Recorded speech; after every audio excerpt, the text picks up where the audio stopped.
Hello, welcome. आज के video में हम लोग फिजिक्स क्लास 12 का एक बहुत ही इंपॉर्टेंट टॉपिक स्टार्ट करेंगे और इस टॉपिक का नाम है इलेक्ट्रोस्टैटिक। इलेक्ट्रोस्टैटिक में दो चैप्टर है।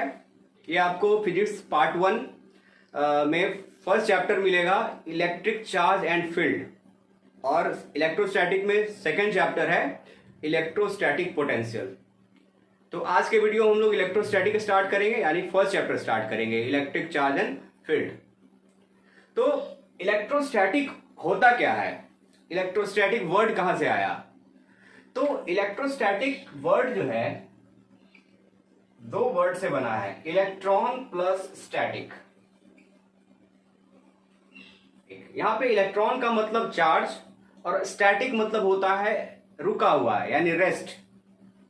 तो इलेक्ट्रोस्टैटिक को अगर हम डिफाइन करें तो इलेक्ट्रोस्टैटिक फिजिक्स का वह ब्रांच है जिसमें हम लोग रुके हुए चार्ज के बारे में पढ़ते हैं।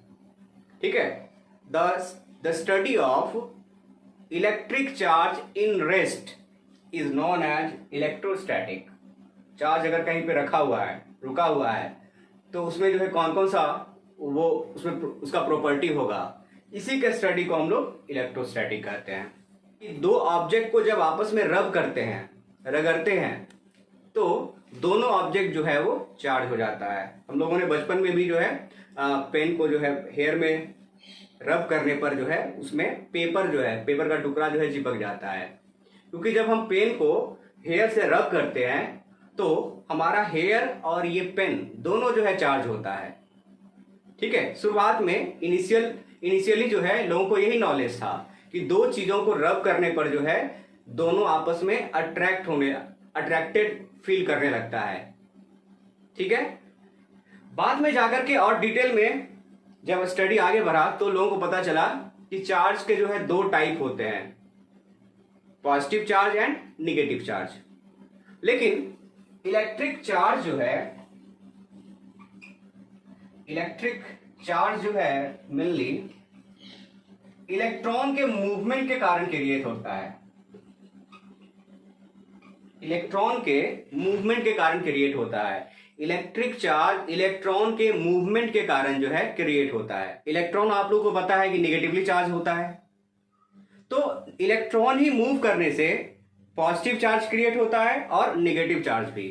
देखते हैं, जब कोई न्यूट्रल ऑब्जेक्ट हो तो उसमें प्रोटॉन और इलेक्ट्रॉन का नंबर जो है वो सेम होता है, तो यानी पॉजिटिव चार्ज जितना है उतना ही निगेटिव चार्ज होगा किसी भी न्यूट्रल ऑब्जेक्ट में। तो अगर हम निगेटिव चार्ज को इलेक्ट्रॉन मानते हैं और निगेटिव चार्ज को हटा दें तो बचेगा क्या? Positive charge. यानी कि अगर किसी ऑब्जेक्ट को पॉजिटिवली चार्ज बनाना है तो उस ऑब्जेक्ट में से इलेक्ट्रॉन को बाहर निकाल लेंगे तो वो हो जाएगा पॉजिटिवली चार्ज। लेकिन अगर किसी ऑब्जेक्ट को निगेटिवली चार्ज बनाना है, जब पहले से वो न्यूट्रल है लेकिन उसको निगेटिवली चार्ज बनाना है, तो निगेटिवली चार्ज कैसे बनाएंगे? ये तो न्यूट्रल है, इसमें प्लस माइनस बराबर है, तो इलेक्ट्रॉन उसमें डाल देंगे।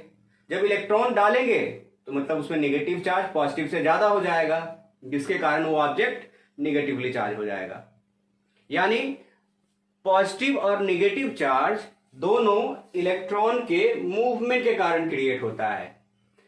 इलेक्ट्रॉन निकाल दो तो पॉजिटिव चार्ज, इलेक्ट्रॉन डाल दो तो निगेटिव चार्ज। अब इलेक्ट्रिक चार्ज को डिफाइन करते हैं।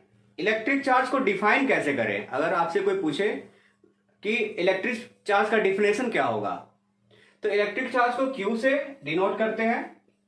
और इलेक्ट्रिक चार्ज जो है एक तरह का मास का प्रॉपर्टी है, जिससे कि फोर्स ऑफ अट्रैक्शन और फोर्स ऑफ रिपल्सन क्रिएट होता है। तो अगर हम इसको डिफाइन करें तो ये जो है प्रॉपर्टीज ऑफ मास है। इलेक्ट्रिक चार्ज क्या है? मास का प्रॉपर्टी है। ठीक है, और इसके कारण होता क्या है? Repulsion and attraction. तो अगर हम डिफाइन करें इलेक्ट्रिक चार्ज को तो कैसे बोलेंगे? Electric charge is the property of mass which creates या प्रोड्यूसेस रिपल्सन एंड अट्रैक्शन या अट्रैक्शन एंड रिपल्सन। तो अब क्वेश्चन ये उठता है कि क्या बिना मास के चार्ज हो सकता है? तो इलेक्ट्रिक चार्ज मास का प्रॉपर्टी है, तो अगर मास नहीं होगा तो चार्ज भी नहीं होगा। ठीक है, इलेक्ट्रिक चार्ज क्रिएट कैसे होता है? इलेक्ट्रॉन की वजह से। और इलेक्ट्रॉन कहाँ होता है? एटम के अंदर, और एटम से क्या बनता है? पूरा मास। तो without mass electric charge is not possible. बिना मास के इलेक्ट्रिक चार्ज पॉसिबल नहीं हो सकता है। और अगर कोई पूछे इसका टाइप कितना है, तो अभी बताएं। इसका दो टाइप है, पॉजिटिव एंड दूसरा है निगेटिव। तो positive charge and negative charge. अब कोई पूछे कि what is positive charge? Positive charge क्या होता है? कि when electron is removed from any mass, अगर ये मास है, इसमें से इलेक्ट्रॉन को निकाल लें तो ये क्या हो जाएगा यहां पे create? Positive charge. When electron is removed from any mass then positive charge is created. Negative charge को कैसे डिफाइन करेंगे? When electron is given to the any mass created negative charge. अगर हम किसी मास में इलेक्ट्रॉन को डाल दें, निगेटिव चार्ज को, निगेटिव इलेक्ट्रॉन को डाल दें, तो वो मास क्या हो जाएगा? निगेटिव चार्ज, निगेटिवली चार्ज हो जाएगा। तो पॉजिटिव चार्ज और निगेटिव चार्ज जो है इस तरीके से जो है क्रिएट होता है। अब आगे हम लोग देखेंगे प्रॉपर्टीज ऑफ चार्ज, यानी कि चार्ज जो है कौन कौन सा प्रॉपर्टीज शो करता है। प्रॉपर्टीज ऑफ चार्ज को देखने से पहले हम लोग चार्ज के यूनिट के बारे में जान लेते हैं। तो चार्ज का यूनिट होता है कूलम, COULUMB, कूलम। और इसको हम लोग C से डिनोट करते हैं। ठीक है, अगर कहीं पे चार्ज का वैल्यू रखा हुआ है 10, तो उसको बोलेंगे 10 कूलम। अगर चार्ज का वैल्यू 5 है तो 5 कूलम। लेकिन ये जो कूलम वाला जो वैल्यू है ये काफी ज्यादा है, आगे आप लोग को बताएंगे। तो जनरली जो है, जनरली यूज में हम लोग माइक्रो कूलम का यूज करते हैं। कूलम जो है, एक कूलम चार्ज बहुत ज्यादा होता है, तो हम उससे थोड़ा छोटा यूनिट यूज करेंगे, उसका नाम है माइक्रो कूलम। ठीक है, माइक्रो मतलब 10⁻⁶ होता है। ठीक है, अब वापस आएंगे इस पर बाद में। अभी देखते हैं प्रॉपर्टीज ऑफ चार्ज। तो चार्ज के जो है मेनली 3 प्रॉपर्टीज होते हैं। फर्स्ट है एडिटिविटी ऑफ चार्ज, सेकंड है charge is conserved and third is quantization of charge. तो एडिटिविटी ऑफ चार्ज क्या होता है? अगर किसी भी ऑब्जेक्ट पर एक से अधिक तरह के चार्ज है, जैसे अगर इस ऑब्जेक्ट पर Q1, Q2, Q3, Q4, Q5 बहुत सारा हो सकता है, तो अगर इस ऑब्जेक्ट का टोटल चार्ज निकालना हो तो इस पर जितने भी तरह का चार्ज हो उन सबको आपस में ऐड कर देंगे। इसी को बोलते हैं एडिटिविटी, यानी चार्ज आपस में ऐड हो सकता है, जुड़ सकता है। ठीक है, चार्ज जो है जिस भी तरह का हो, चाहे वो पॉजिटिव हो या निगेटिव हो, वो आपस में उसको जोड़ा जा सकता है। इस प्रॉपर्टी को कहते हैं एडिटिविटी ऑफ चार्ज। तो अगर टोटल चार्ज निकालना हो तो कैसे करेंगे इसको? Q total equal to Q1 plus Q2 plus Q3 कर देंगे। यहाँ पे 3 लिए हैं, 3 से ज्यादा भी हो सकता है, उन सबको आपस में जोड़ देंगे। एक एग्जांपल लेते हैं कि जैसे अगर Q1 इक्वल टू 10 कूलम है, Q2 इक्वल टू -20 कूलम है और Q3 इक्वल टू 5 कूलम है, तो इस पर कितना टोटल चार्ज होगा? तो Q टोटल इक्वल टू क्या करेंगे? 10 coulomb plus -20 coulomb plus 5 coulomb, plus minus minus हो जाएगा, तो 10 - 20 प्लस 5 15 हो जाएगा -5 कूलम आंसर। तो आपको इस तरीके से जो है निकालना होगा टोटल चार्ज।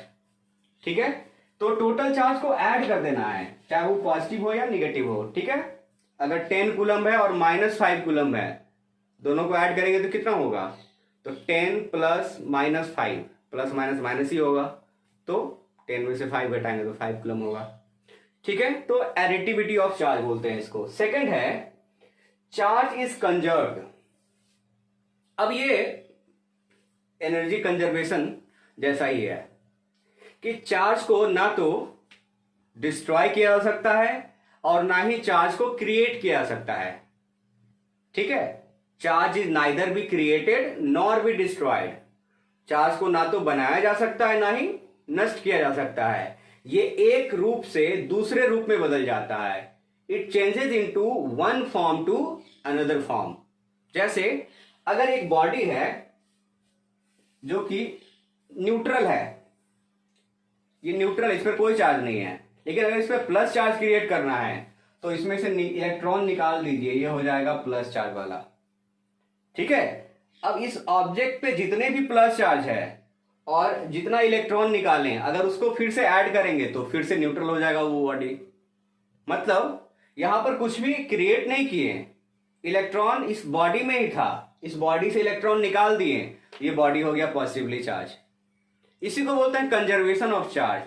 चार्ज कहीं से नया नहीं बनता है, चार्ज जो है सिर्फ मूव होता है एक जगह से दूसरे जगह, और पॉजिटिव और निगेटिव चार्ज जो है क्रिएट होता है। इलेक्ट्रॉन को मूव करवाइए और चार्ज क्रिएट कीजिए, कुछ नया नहीं बन रहा है। यहां पर सिर्फ एक जगह से दूसरी जगह इलेक्ट्रॉन को हटाएं, कहीं पर इलेक्ट्रॉन गया तो जहां पे गया वहां निगेटिव चार्ज हो गया, जहां से गया वहां पॉजिटिव चार्ज हो गया। तो इसको बोलते हैं चार्ज इज कंजर्व्ड। नेक्स्ट है थर्ड, क्वांटाइजेशन ऑफ चार्ज। ये भी बहुत ही इंपॉर्टेंट प्रॉपर्टी है। ये क्वांटाइजेशन ऑफ चार्ज क्या होता है? चार्ज का जो वैल्यू है वो किसी खास यूनिट के मल्टीपल में होता है। चार्ज का वैल्यू किसी खास यूनिट के मल्टीपल में होगा। जैसे चार्ज किसके कारण बनता है? इलेक्ट्रॉन के कारण। तो अगर हम इस ऑब्जेक्ट से एक इलेक्ट्रॉन निकालें तो यहां पर कितना पॉजिटिव चार्ज क्रिएट होगा? जितना इलेक्ट्रॉन निकालेंगे, जितना माइनस चार्ज निकालेंगे, उतना ही प्लस चार्ज बनेगा। तब एक इलेक्ट्रॉन का चार्ज कितना होता है?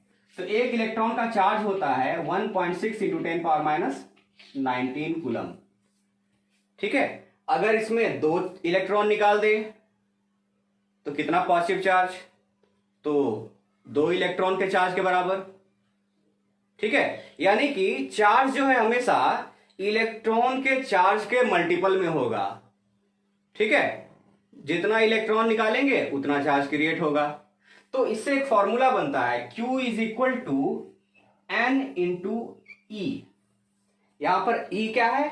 चार्ज ऑफ इलेक्ट्रॉन है। चार्ज ऑफ इलेक्ट्रॉन कितना होता है? यहां पर हम E से सिर्फ डिनोट करेंगे 1.6 इंटू 10 पावर माइनस 19 कूलम। तो Q equal to N E. यहां पर N क्या है? नंबर ऑफ इलेक्ट्रॉन है। N यहां पे नंबर ऑफ इलेक्ट्रॉन है। अगर हम एक इलेक्ट्रॉन मूव करवाएंगे तो 1 इंटू ई, कितना चार्ज क्रिएट होगा? तो एक इलेक्ट्रॉन के बराबर। कितना चार्ज होता है एक इलेक्ट्रॉन का? 1.6 इंटू 10 पावर माइनस 19 कूलम। ठीक है, तो इस तरीके से जो है हम लोग। अच्छा, एक चीज और आपको ध्यान में रखना होगा, जिस ऑब्जेक्ट से निकालेंगे इलेक्ट्रॉन उस पर जो है पॉजिटिव चार्ज क्रिएट होगा। तो अगर हम इसको 1.6 इंटू 10 पावर माइनस 19 कूलम लिखेंगे तो इस पर प्लस के फॉर्म में लिखेंगे इस ऑब्जेक्ट पर। लेकिन अगर हम इस ऑब्जेक्ट पे इलेक्ट्रॉन लेके चले गए तो इस पर क्या क्रिएट होगा? Negative charge. निगेटिव चार्ज का वैल्यू कितना होगा इस पर? तो इसी को नेगेटिव में लिख देंगे। इस पर निगेटिव में होगा, इस पे पॉजिटिव में होगा, वैल्यू दोनों पे सेम ही होगा, एक पे पॉजिटिव दूसरे पे निगेटिव। तो ये तो था चार्ज का प्रॉपर्टीज। ठीक है, अब आगे जो हम लोग पढ़ेंगे चार्ज को कैसे क्रिएट किया जा सकता है, कौन कौन सा प्रोसेस है जिससे हम लोग किसी भी ऑब्जेक्ट को या किसी भी ऑब्जेक्ट पर चार्ज क्रिएट कर सकते हैं। Formation of charge. चार्ज को प्रोड्यूस करने का जो है बहुत सारा तरीका हो सकता है। उसमें से 3 जो मेन तरीका है वो हम लोग देखते हैं। फर्स्ट है बाय फ्रिक्शन। फ्रिक्शन क्या होता है? जब हम किसी 2 ऑब्जेक्ट को आपस में रब करते हैं, जैसे अगर हम अपने हथेली को आपस में रब करें, ठीक है, इस तरह से घर से घिसने से क्या होगा? हमारा हथेली जो है गर्म हो जाता है। ठीक है, और उस गर्मी के कारण जो है अब अगर ये दोनों अलग अलग तरह का ऑब्जेक्ट है तभी जो है चार्ज क्रिएट होगा, ध्यान रखना है। ये मेरा हथेली जो है दोनों एक ही तरह के सब्सटेंस से बना है तो यहां पर चार्ज क्रिएट नहीं होगा। लेकिन मेरा पेन और हेयर दोनों अलग अलग सब्सटेंस है, तो अगर हम पेन को अपने हेयर से इस तरीके से रब करेंगे तो मेरा हेयर भी चार्ज होगा और पेन भी, एक पॉजिटिवली चार्ज होगा और दूसरा निगेटिवली। ये नहीं पता हमको कि कौन सा पॉजिटिव और कौन सा निगेटिव होगा, ये हमारा टॉपिक भी नहीं है। तो फ्रिक्शन के कारण जो है चार्ज क्रिएट होता है, चीजों को रगड़ने पर जो है एक ऑब्जेक्ट से दूसरे ऑब्जेक्ट में इलेक्ट्रॉन ट्रांसफर होता है। अब क्वेश्चन ये है कि इलेक्ट्रॉन ट्रांसफर क्यों होता है? तो जब रब करते हैं तो फ्रिक्शन के कारण हीट प्रोड्यूस होता है और वो जो है हीट इलेक्ट्रॉन उसको लेकर के एक्साइटेड हो जाता है और एटम को छोड़ करके बाहर निकलता है, फ्री हो जाता है वो एटम से, और फ्री इलेक्ट्रॉन जो है एक जगह से दूसरे जगह मूव कर सकता है। ठीक है, तो इस तरीके से जो है फ्रिक्शन के द्वारा जो है चार्ज क्रिएट होता है। सेकंड है इंडक्शन बाय इंडक्शन। अब ये इंडक्शन क्या होता है? इंडक्शन के द्वारा जो है कैसे चार्ज क्रिएट कर सकते हैं? तो अगर आपके पास पहले से कोई चार्ज ऑब्जेक्ट है और एक न्यूट्रल ऑब्जेक्ट है और आपको न्यूट्रल ऑब्जेक्ट को चार्ज ऑब्जेक्ट बनाना है, तो कैसे बनाएंगे? तो हमारे पास एक ऑब्जेक्ट है ये, ठीक है, इस ऑब्जेक्ट को जो है चार्ज ऑब्जेक्ट बनाना है। इसका चार्ज अभी फिलहाल 0 है, ठीक है। तो इसमें क्या होगा, जितने भी पॉजिटिव और निगेटिव चार्ज है उसका नंबर सेम होगा, प्लस जितना प्लस उतना ही माइनस होगा, जितना प्लस उतना ही माइनस होगा। यानी कि इस न्यूट्रल ऑब्जेक्ट में प्लस और माइनस चार्ज जो है बिल्कुल सेम नंबर में होगा, जितना प्रोटॉन उतना इलेक्ट्रॉन। लेकिन हमारे पास एक ये ऑब्जेक्ट है जो चार्ज्ड है, उसको इसके पास ले गए, ठीक है। मान लेते हैं कि ये जो है पॉजिटिवली चार्ज है ये ऑब्जेक्ट। तो इंडक्शन के द्वारा चार्ज क्रिएट करने के लिए पहले से आपके पास एक कोई चार्ज ऑब्जेक्ट होना चाहिए, चाहे वो निगेटिवली चार्ज हो या पॉजिटिवली चार्ज हो। तो अब ये ऑब्जेक्ट क्या करेगा, ये पहले से पॉजिटिवली है, चार्ज है, इसमें चार्ज क्रिएट करना है। तो कैसे क्रिएट करेंगे? जैसे ये पेन जब इसको हेयर से रब करते हैं तो ये पेन चार्ज हो जाता है और एक पेपर के टुकड़े के पास ले जाते हैं। बोलोगे पेपर का टुकड़ा तो चार्ज नहीं है, तो ये पेपर का टुकड़ा मान लेते हैं ये है। तो फिर ये पेपर का टुकड़ा चिपक कैसे जाता है इसमें, किस वजह से चिपकता है? ये जो चार्ज पेन है ये इस पेपर के टुकड़े में इंडक्शन क्रिएट कर देता है, इंडक्शन क्रिएट कर देता है। बोलोगे इंडक्शन होता क्या है, अभी देखते हैं। ये जो चार्ज पेन है ये पॉजिटिवली चार्ज है, तो ये पॉजिटिवली चार्ज किसको अट्रैक्ट करेगा अपनी तरफ, निगेटिव चार्ज को। तो इसके अंदर जो भी निगेटिव चार्ज है वो एक तरफ आ जाएगा,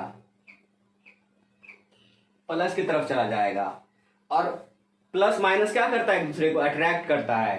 तो इसके अंदर जितना भी निगेटिव चार्ज था प्लस वाला उसको अपनी ओर खींच लिया। लेकिन प्लस प्लस में क्या होगा, सेम चार्ज के बीच रिपल्सन होता है, तो वो जो है प्लस चार्ज जो है उससे दूर चला जाएगा, ठीक है। तो इस ऑब्जेक्ट में ये वाला फेस जो है निगेटिवली चार्ज हो गया और ये वाला फेस पॉजिटिवली चार्ज हो गया। अब अगर हम इसको इसके पास ले जाएंगे तो ये एक दूसरे को अट्रैक्ट करेगा, ये वाला फेस और ये वाला ऑब्जेक्ट एक दूसरे को क्या करेगा, अट्रैक्ट करेगा। क्यों करेगा? क्योंकि ये पॉजिटिव और ये निगेटिव है। उसी तरीके से पेपर में ये अगर हम चार्ज ऑब्जेक्ट ले जाए पेपर के पास तो पेपर का एक हिस्सा हो जाता है पॉजिटिवली चार्ज, दूसरा निगेटिवली चार्ज, और पेपर जो है इस पेन में चिपक जाएगा। तो इंडक्शन चार्ज क्रिएट करने का एक तरीका है जिसमें एक चार्ज ऑब्जेक्ट को जैसे ही न्यूट्रल ऑब्जेक्ट के पास ले जाएंगे तो जैसा ये चार्ज होगा उसका अपोजिट चार्ज जो है एक फेस पे क्रिएट करेगा और दूसरे पर, और जो सेम चार्ज होगा वो दूर चला जाएगा। तो न्यूट्रल ऑब्जेक्ट में एक फेस हो जाएगा पॉजिटिवली चार्ज, दूसरा हो जाएगा निगेटिवली चार्ज। तो ये इसी को बोलते हैं इंडक्शन। नेक्स्ट है, तीसरा है बाय अर्थिंग। तो अर्थिंग के द्वारा जो है हम कैसे चार्ज क्रिएट कर सकते हैं। तो अर्थिंग अप्लाई करने के लिए पहले आपको इंडक्शन क्रिएट करना होगा किसी भी ऑब्जेक्ट में। जैसे इंडक्शन के द्वारा जो है हम लोग दो फेस पर अलग अलग चार्ज क्रिएट कर दिए। अब क्या करते हैं कि इस ऑब्जेक्ट के इस फेस को कनेक्ट कर देते हैं अर्थ से। अर्थिंग होता क्या है, अर्थ से अगर हम किसी चीज को कनेक्ट कर दें तो उसी को बोलते हैं अर्थिंग। ठीक है, तो इस फेस को क्या किए, यहां पे वायर कनेक्ट किए और ये वायर डाल दिए जमीन में। तो क्या होगा, अर्थ जो है चार्ज को अपनी ओर खींचता है। ठीक है, क्योंकि अर्थ न्यूट्रल होता है। तो चार्ज जो है, ये निगेटिव चार्ज जो है अर्थ में चला जाएगा और ये जो पूरा फेस है जिस पर निगेटिव चार्ज है, वो सारा निगेटिव चार्ज जो है वो खत्म हो जाएगा। अब क्या करेंगे, वायर को डिस्कनेक्ट कर देंगे। अब ये ऑब्जेक्ट जो हो जाएगा टोटली पॉजिटिवली चार्ज हो जाएगा, क्योंकि इसके अंदर का जो भी निगेटिव चार्ज था वो अर्थिंग के कारण जो है वो खत्म हो गया। तो अर्थिंग कब क्रिएट करेंगे, जब एक फेस पे पॉजिटिव चार्ज हो, दूसरे पे निगेटिव चार्ज हो। निगेटिव चार्ज की तरफ अगर हम वायर कनेक्ट करें, उसको अर्थ में डाल दें, तो उसका सारा निगेटिव चार्ज अर्थ में चला जाएगा और उस ऑब्जेक्ट पे बचेगा सिर्फ पॉजिटिव चार्ज। इस तरीके से जो है हम लोग अर्थिंग के द्वारा जो है चार्ज क्रिएट कर सकते हैं। तो इस वीडियो में जो है इतना ही रखते हैं और आगे हम लोग जो है कूलम्स लॉ पढ़ेंगे। ठीक है, अगले वीडियो में। तो मिलते हैं नेक्स्ट वीडियो में।